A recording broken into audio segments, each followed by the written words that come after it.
Transition Report 2020-2021. The state strikes back.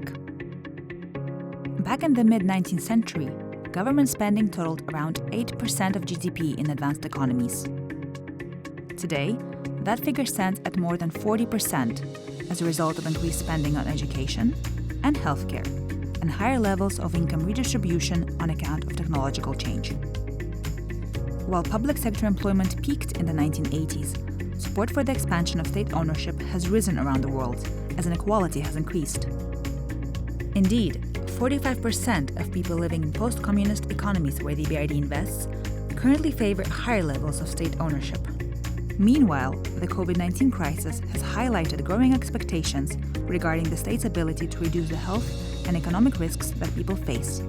State ownership can help to ensure that services such as utilities or broadband are affordable. It can also help disadvantaged regions to cope with economic and technological shocks. However, weak governance and poor management at state-owned firms often cause inefficiencies and hamper productivity growth. For example, state enterprises are only half as likely to innovate as private firms. While private ownership is typically more efficient than state ownership, the state plays a key role by fostering competition and preventing the abuse of monopoly power. State banks have become increasingly important in many economies, expanding their assets almost twice as fast as private banks.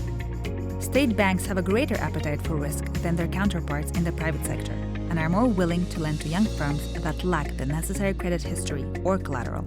However, politicians often interfere with the decisions of state lenders, leading to inefficient allocation of funding and a weaker economic growth. The state has a vital role to play in fostering the transition to a green economy.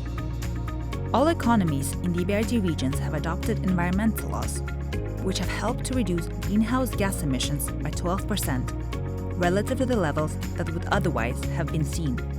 However, current levels of carbon pricing are not yet sufficient to have a meaningful impact on climate change. The state and the private sector must work together to develop innovative solutions to climate change.